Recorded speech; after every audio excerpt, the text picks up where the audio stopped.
Louvado seja o nome de nosso Senhor e Salvador Jesus. Aleluia. Louvado seja Deus.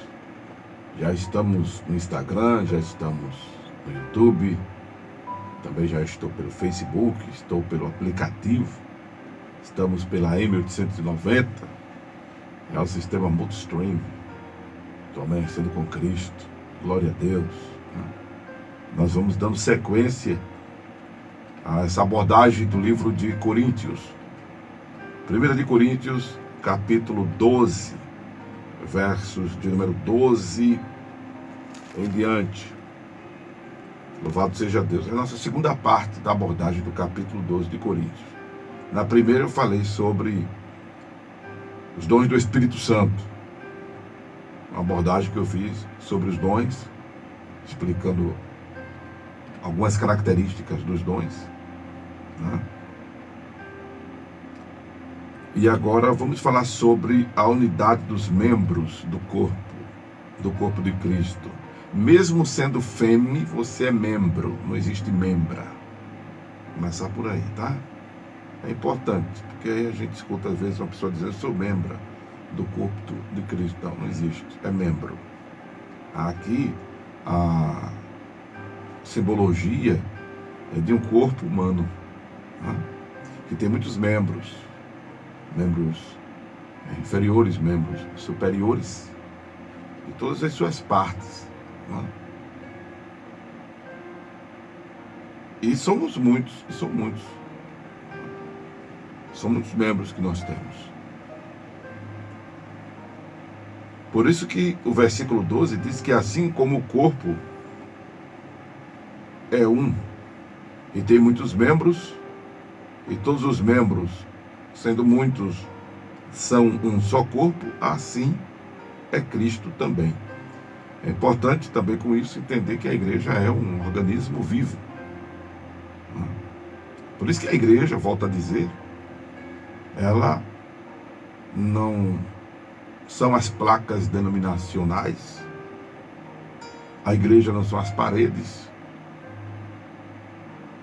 seus tetos, seus pisos, seus bancos, seus móveis e semoventes. A igreja somos nós. A igreja somos nós.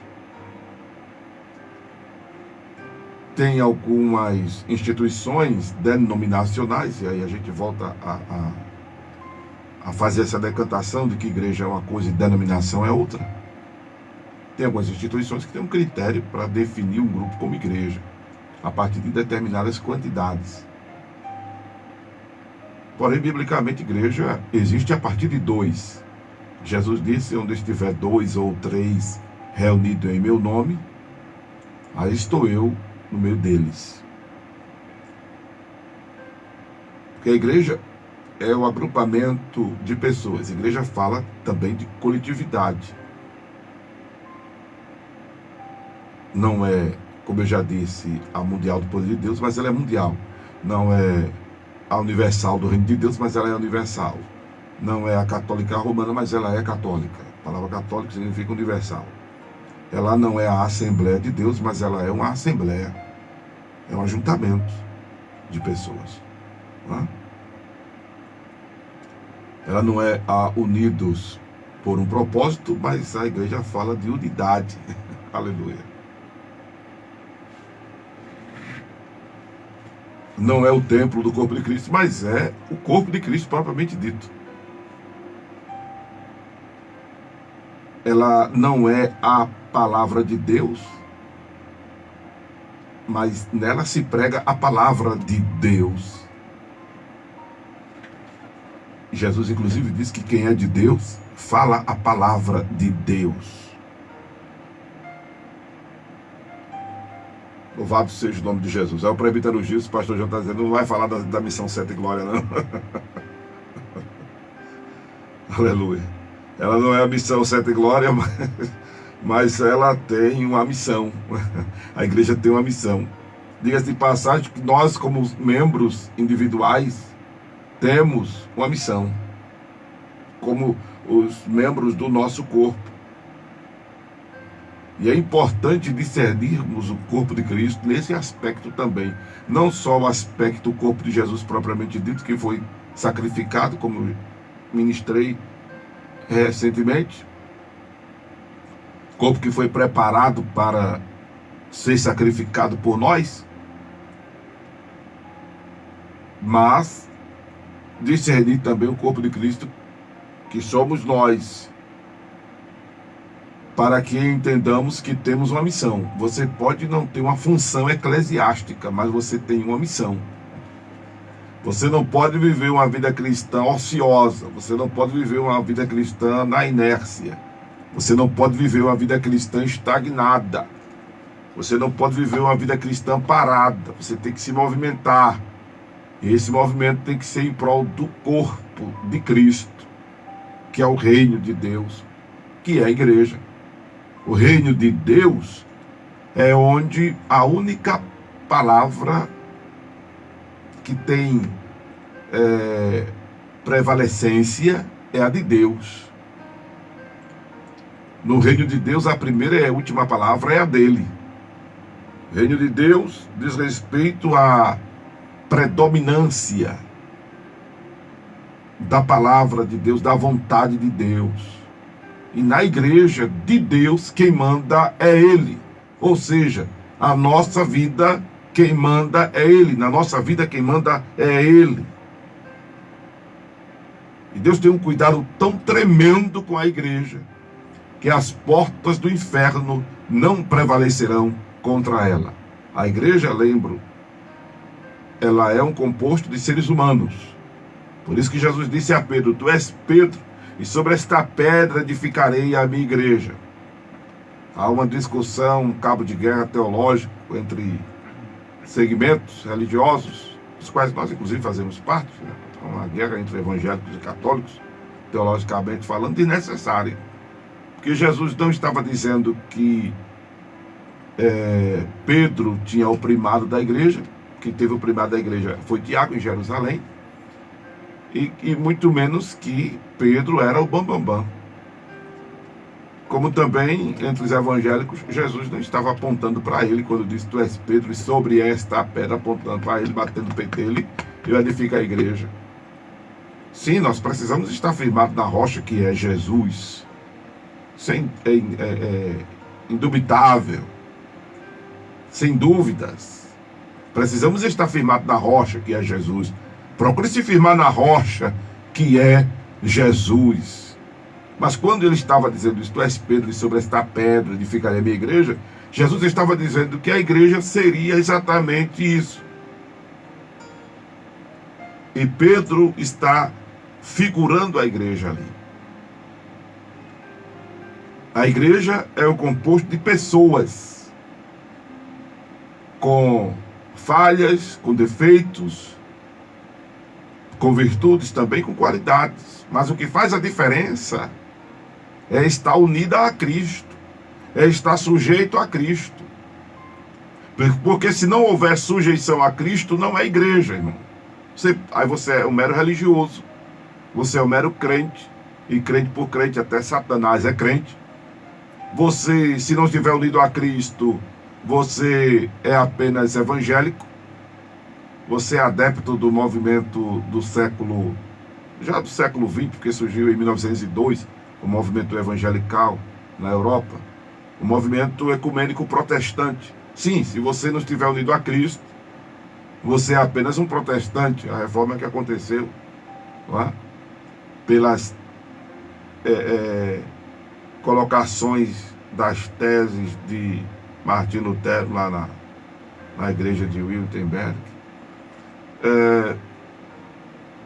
Se não estiver sujeito a Cristo, você é um religioso qualquer, um leitor de Bíblia, um cantor de hinos, um frequentador de templo. Tem que procurar ser igreja,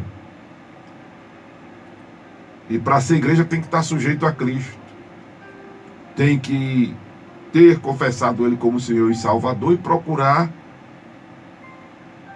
moldar sua vida, volto a dizer, sua linguagem, seus pensamentos, seus princípios, seus valores seu comportamento, seu procedimento, suas ações e reações à luz do que manda a Escritura Sagrada. Isso é o diferencial, isso é o ser igreja. Obviamente está longe de ser perfeito, mas é caminhar neste sentido, de estar melhorando, de estar se ressignificando. Louvado seja Deus. Ser igreja é isso. Tem muita gente que critica o irmão fraco e aponta a falha do irmão e aponta o defeito do irmão e diz: como é que pode a pessoa assim estar na igreja? Como é que pode a pessoa assim ser crente? Deixa eu abrir um parênteses e dizer primeiro que isso aí não é da conta da gente. Não é da conta da gente. Não é? Jesus ensina para que olhemos para nós mesmos quando vemos o irmão pego em algum pecado. Olhamos para nós mesmos. Deixa eu fechar o parênteses. Em outro momento, a palavra de Deus nos mostra que a igreja, preste atenção que eu não estou alisando o erro, passando a mão por cima e cobrindo o erro de ninguém. Mas é importante entender que nós estamos num processo de mudança, de melhora. É um discipulado constante. Não se faz um discipulado em 3 meses, em 6 meses. A vida é um eterno discipulado. Nós estamos em construção constante, permanente.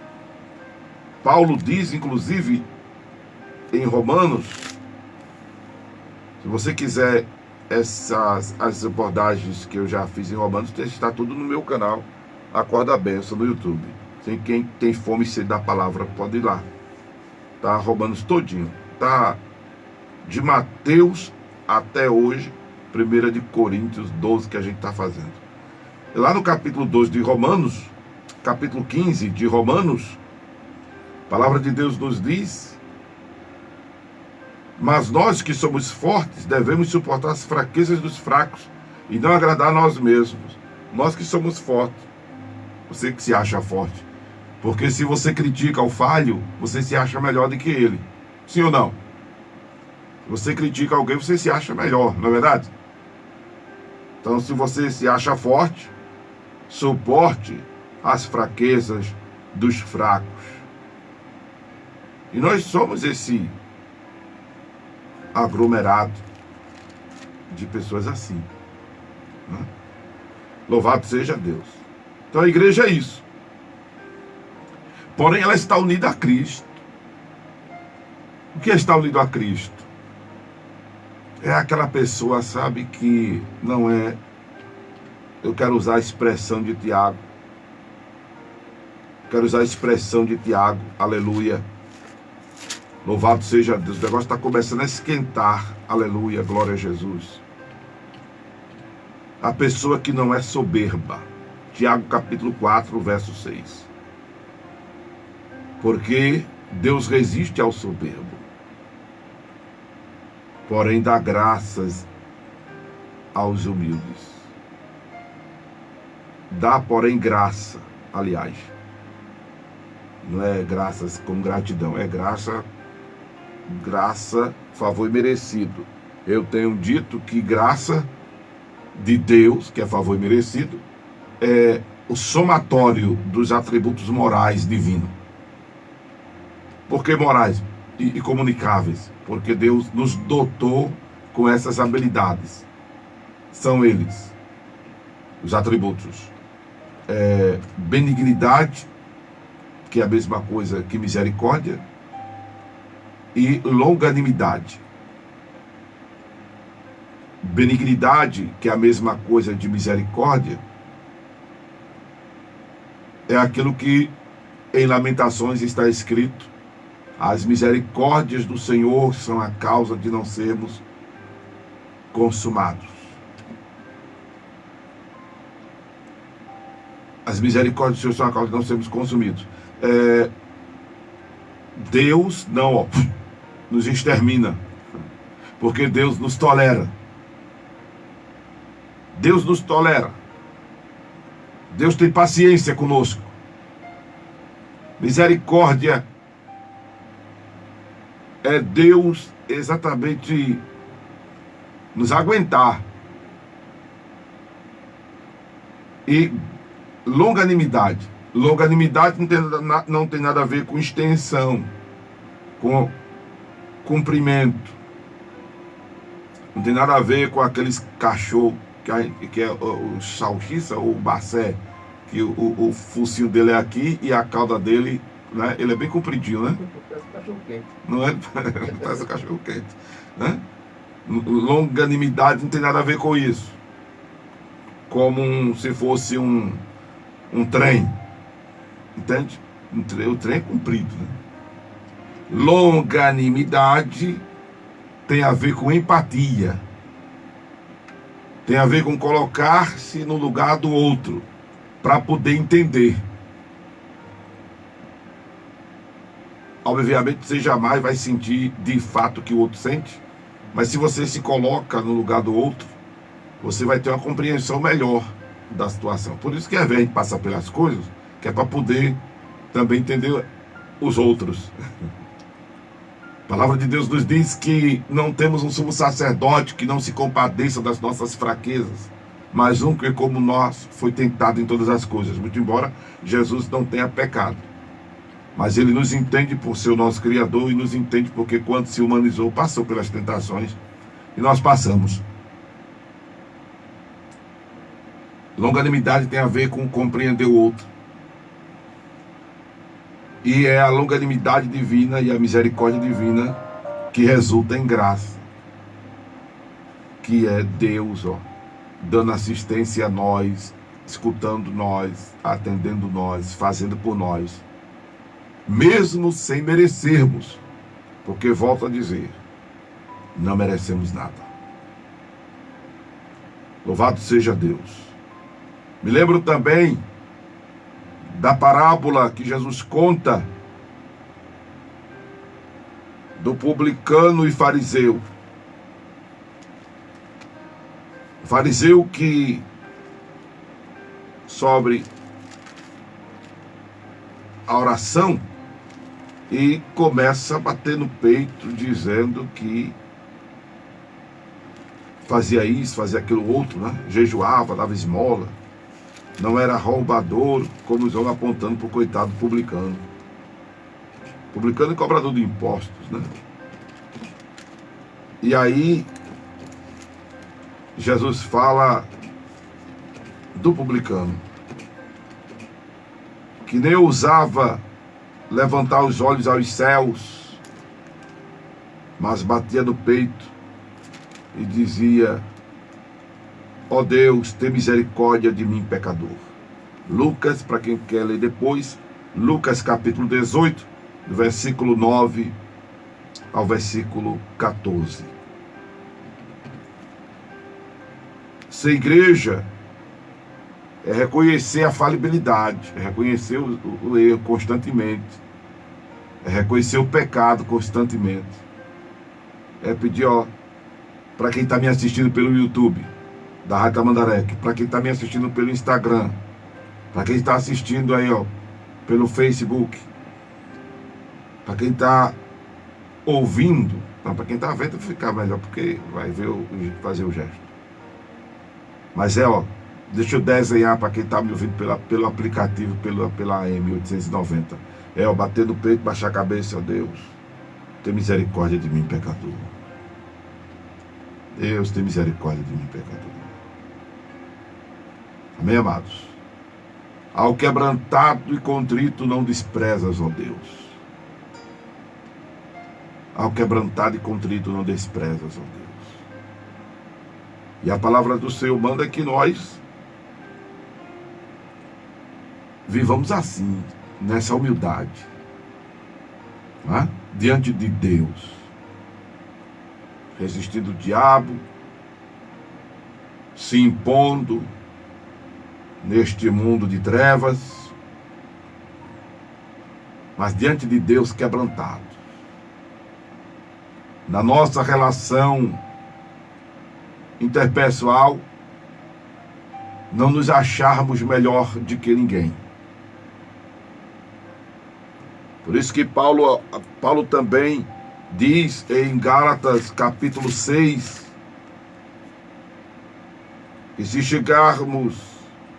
que se algum irmão chegar a ser surpreendido em alguma ofensa, vós, que sois espirituais, encaminhai o tal com o espírito de mansidão, olhando por ti mesmo, para que não sejas também tentado.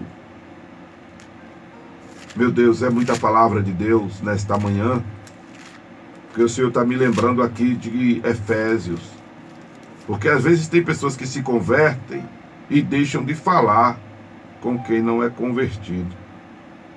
Claro, eu sugiro que você, novo convertido, se afaste um pouco daquele ciclo de amizade que você tinha, né? De pessoas que se acordavam de manhã e ia para a barraca tomar uma. Pessoas que vivem nas esquinas da rua usando drogas ou em outro canto. Pessoas que você acompanhava ou que lhe acompanhavam, você, enfim, iam junto para as baladas. Eu sugiro que você se afaste um pouco dessas pessoas, mas não deixe de falar com elas. Não deixe de lhes dar bom dia, boa tarde, boa noite, e perguntar elas como elas estão. Agora, se elas quiserem estar lhe puxando para o caminho do qual você saiu, e graças a Deus você saiu, aí você não pensa aí. Realmente, não é ficar de mal, intrigado, nem nada, não. Por quê? Eu estou recebendo essa inspiração de dizer isto. Efésios capítulo 2. Você foi vivificado, né, das ofensas e pecado. Você foi vivificado. Você que em outro tempo andou segundo o curso do mundo, segundo os príncipes das potestades do ar, do espírito que agora opera nos filhos da desobediência, entre os quais todos nós também antes andávamos nos desejos de nossa carne, fazendo a vontade da carne, dos pensamentos, e éramos por natureza filhos da ira, como os outros também, né? Mas eu não vou ler o capítulo 2 de Efésios todo, mas é importante que você conclua, se você quiser anotar para ler depois, é importante que você conclua nessa leitura, como o texto vai dizer, que você entenda a situação daquele que ainda não é convertido, porque você saiu de lá. E não foi fácil sair de onde você saiu. Você sabe disso. Não foi fácil deixar o mundo de prostituição. Não foi fácil deixar as drogas. Não foi fácil deixar o alcoolismo. Não foi fácil deixar a enganação, a enrolação. Não foi fácil deixar a criminalidade. Entende agora? Você entender que não está sendo fácil para aquela pessoa. Por isso que não deve discriminar. Não deve desprezar aquela pessoa. Ao contrário, ter misericórdia dela, orar por ela. Aleluia. Entender que há uma força sobre-humana mantendo ela na vida que ela está.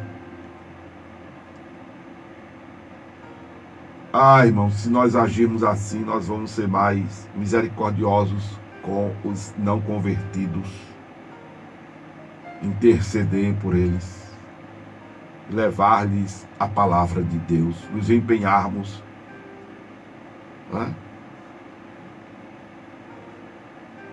Ter amor pelas almas. Louvado seja Deus. Eu tenho dito a uma pessoa com muita constância, porque eu já vivi essa situação de cegueira espiritual, de insanidade espiritual, de influência maligna. E eu entendo o gesto, o comportamento, a atitude, porque eu sei que é isso que está acontecendo na vida desta pessoa.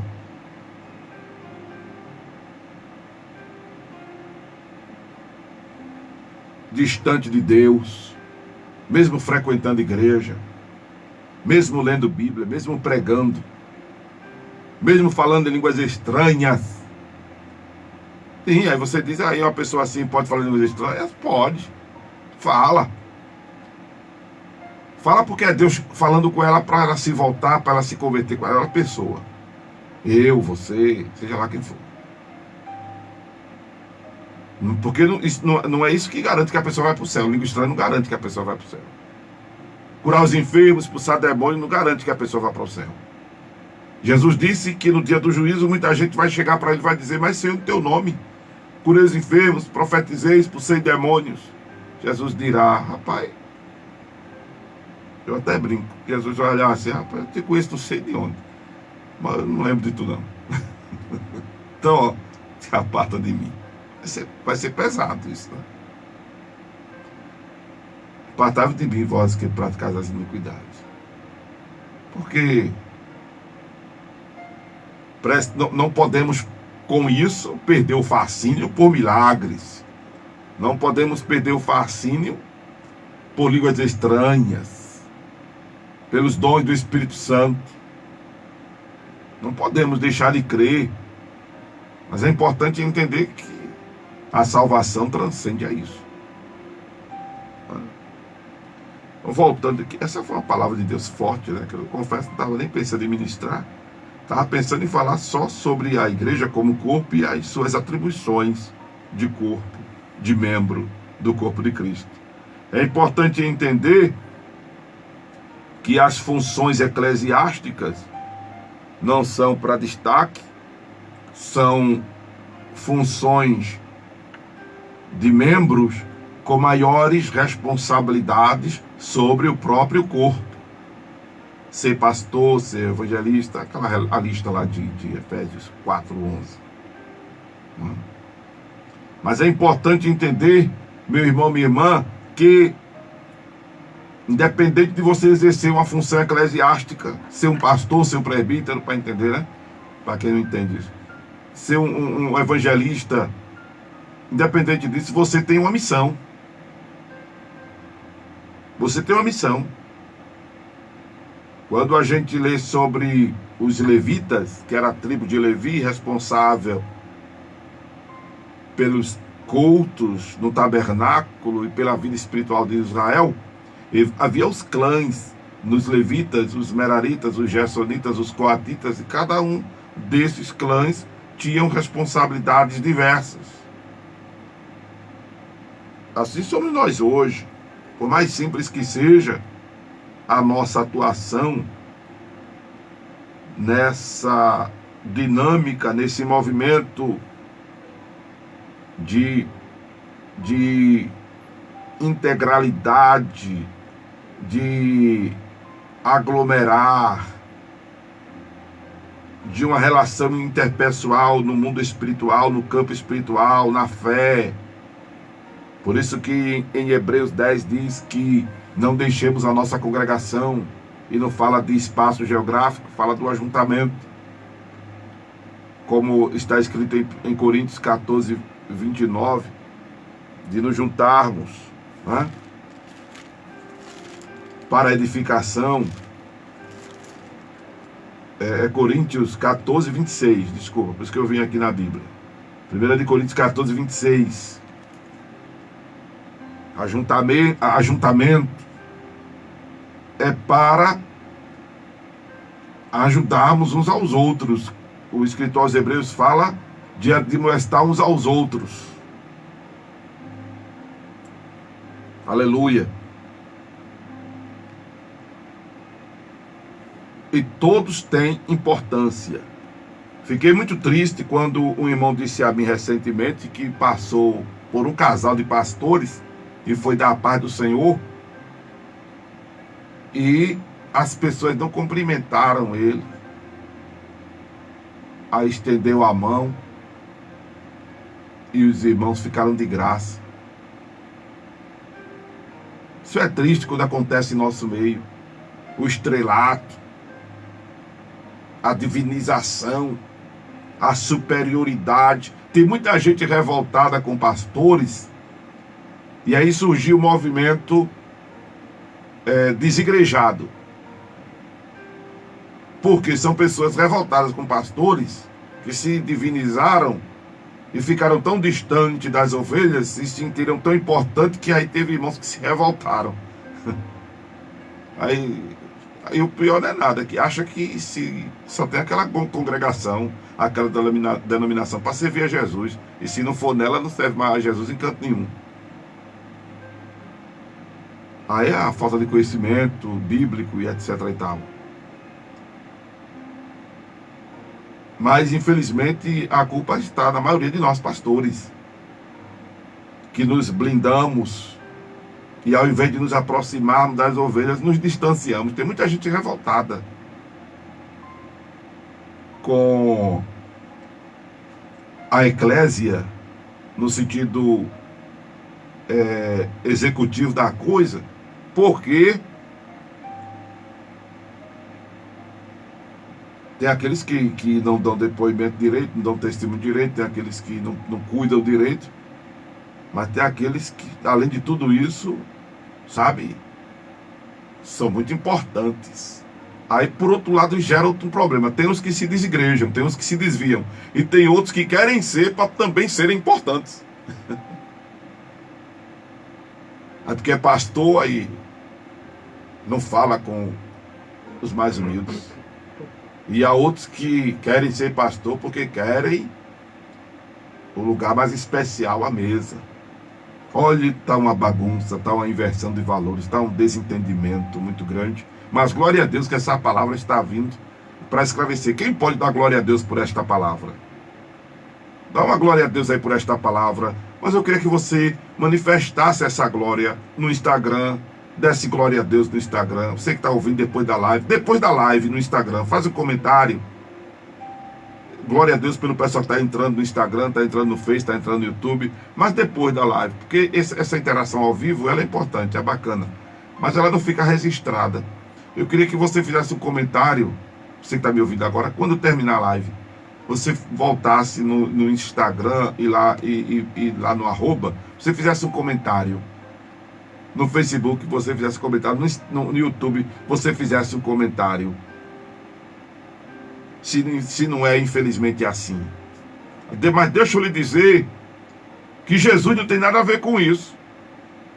Você que deixou a igreja, a denominação, vai congregar em outro canto. Mas se volte para Jesus. Porque Jesus não tem nada a ver com a safadeza de ninguém. Romanos capítulo 3, versículo 3. Se os homens são infiéis, Deus permanece fiel. Jesus não tem culpa nenhuma. Não é nem quem tem menos culpa, porque Jesus não tem culpa nenhuma. Aleluia! Você que está revoltado com o pastor, com denominação, com isso, aquilo, outro. Jesus não tem culpa nenhuma disso. Presta atenção. Presta atenção. Jesus não tem culpa nenhuma. E se você que está me ouvindo, infelizmente é um pastor assim, importantíssimo, estrela, não fala com pouco as ovelhas, você é famoso no Instagram, é famoso no YouTube, é famoso no TikTok, no TalkTik, na televisão, no rádio, sei lá, na comunidade, e não fala com os outros, ó, se converte dessa. Porque não foi para isso que Jesus te levantou. Não foi para isso que Jesus te levantou. Aleluia. Meu Deus, que palavra triste o irmão está dizendo aqui para mim. Infelizmente é desse jeito. Por um tempo parei. Ainda bem que foi por um tempo. Por olhar para essas coisas. Está vendo, irmão? Isso é a realidade, infelizmente, de muita gente. De muita gente que capta essa coisa ruim e de muita gente que se comporta com esse mau exemplo. Não é, irmãos? É triste isso, mas a palavra está descendo e é para conserto, como eu já disse. Para quem fala, para quem escuta. Aleluia.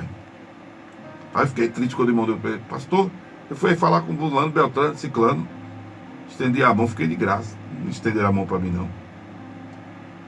É triste isso. A palavra de Deus manda, veja só, no versículo 25 de 1 Coríntios 12.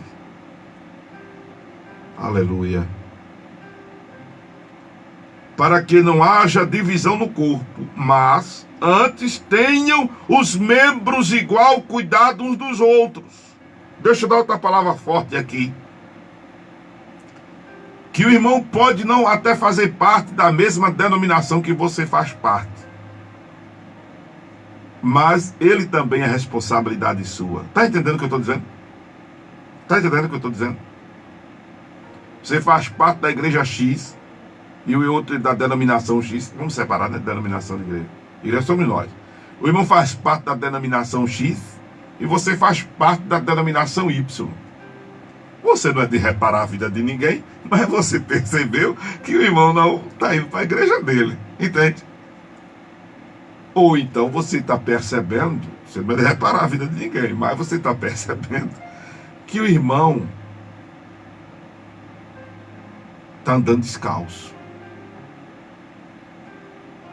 Você, aleluia, não faz parte da mesma denominação, mas está percebendo que o irmão está enfermo, está na prova.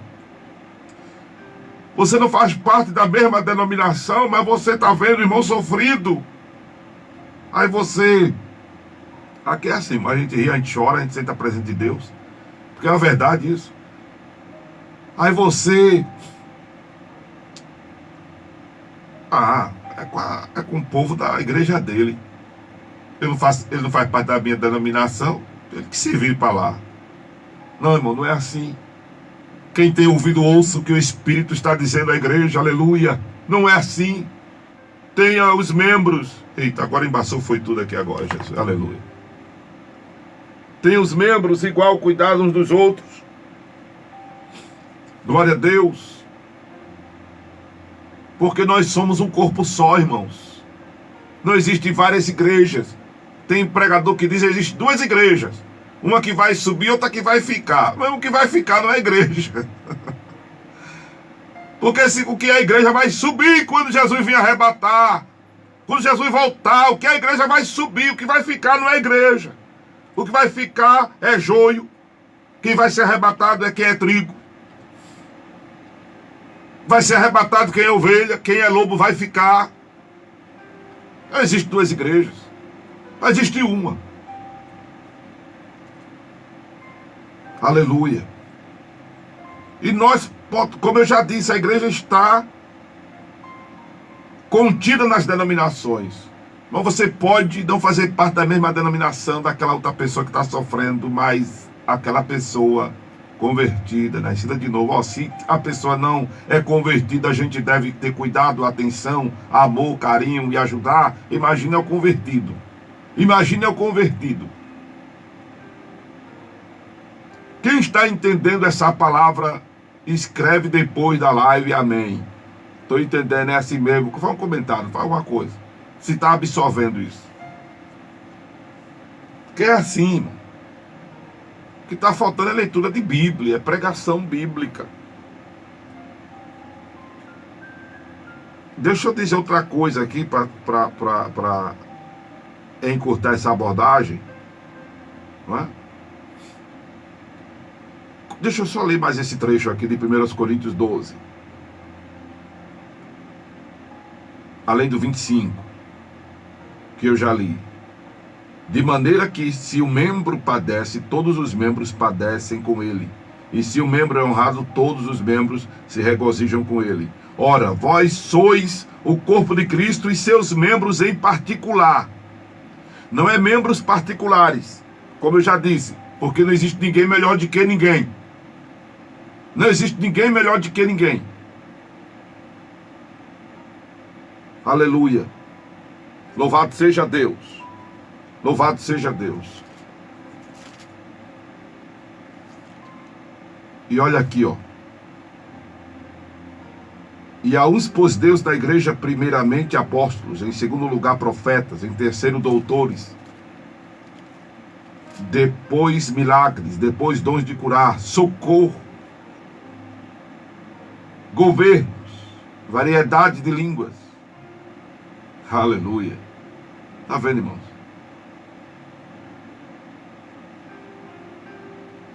São os membros. Se você se dispor, Deus vai lhe usar. Não é obrigado você só ser pregador de púlpito. Não é obrigado você ter que gravar. Existe CD mais hoje não, né? Hoje é o quê? Streaming. Precisa você agora ter que fazer um streaming, né? Produzir um streaming para ser... Não. Jesus quer te usar de repente cantando lá no hospital, baixinho, perto de um leito. Perto do enfermo. Fazer uma visita domiciliar. Cantar com a tua linda voz. Ou com a tua voz sem ser tão linda. Mas cantar porque tu gosta de cantar. Tu é levita de Deus. Eu vou fazer uma visita, eu não sei dar uma palavra, eu não conheço muita palavra, mas eu vou visitar fulano, eu vou cantar o hino. Oh, irmão, vai ser tão bom. Aleluia. Ah, vai ser tão bom, glória a Deus. Ah, eu não sei cantar, eu não sei falar, mas eu vou visitar fulano e vou fazer uma oração. Vai lá, faz a oração, põe a mão na cabeça dele, põe a mão na cabeça dela. Jesus, cura fulano. Jesus, cura Beltrano. Jesus, cura Ciclano. Oh, irmão, Jesus vai te usar. Aleluia. De repente, só a tua presença vai fazer bem àquela pessoa. Mas, rapaz, eu não recebi uma visita. Você veio aqui. A pessoa vai dizer, aleluia. Oh, aleluia. Eu quero concluir dizendo que se você não entender que você é membro do corpo de Cristo e que você tem uma missão. Pastor, e qual é a minha missão? Você pergunta. Ah, eu não sei. Eu confesso que eu não sei.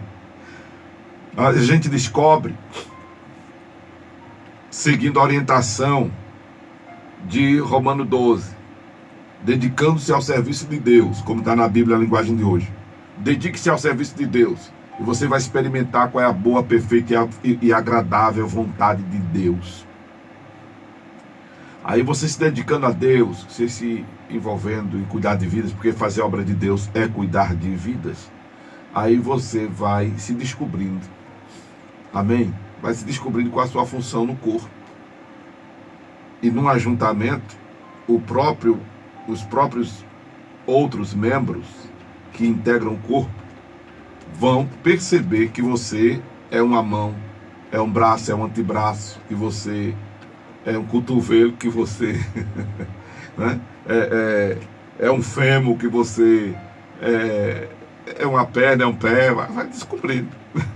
Você vai descobrindo e os outros vão vendo. Aí é quando você pode ser destinado a determinada função. Oficialmente, a gente fala oficialmente, mas oficialmente você já é, né?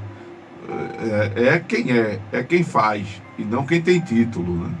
Tem muita gente que tem título de pastor, mas não é pastor, de presbítero, mas não é presbítero, de diácono, mas não é diácono, de evangelista, mas não é evangelista, porque não dá frutos do que está carregando o título, né? Do que está nomenclaturado. Não. É pelo fruto que se conhece a árvore. Amém? É pelo fruto que se conhece a árvore. Louvado seja Deus. Agora é importante, eu quero terminar com essa fala. Aí é onde tem a mensagem de Deus, além do que já deve Deus ter falado com você aí. Se você não discernir o corpo de Cristo nesse aspecto, o que é que vai acontecer? Você vai ficar, de braços cruzados, né? Vai ficar paradão, vai ficar paradona, né? Sabe o que é que vai acontecer com você? Involuição, ou seja, você não vai evoluir. Estagnação, você vai atrofiar. Por isso que aí essa fala de Paulo em Coríntios, que quando não discernimos o corpo, é por isso que há muitos fracos, doentes, e há muitos que dormem, é por conta dessa falta também. Porque quando você negligencia se ocupar, você não atrai coisas boas para a sua vida. Dedique-se a Deus, ao seu reino, sua justiça, e as demais coisas lhe serão acrescentadas. Esta voz que você está ouvindo ao seu ouvido é a voz do pastor Amaro Correia. Mas, se esta palavra tem lhe exortado, tem lhe edificado, tem lhe consolado, tem mexido com você, tem lhe impactado, que você ouviu, não foi a voz do pastor Amaro Correia, foi a voz de Deus, a voz do divino. Momento de oração.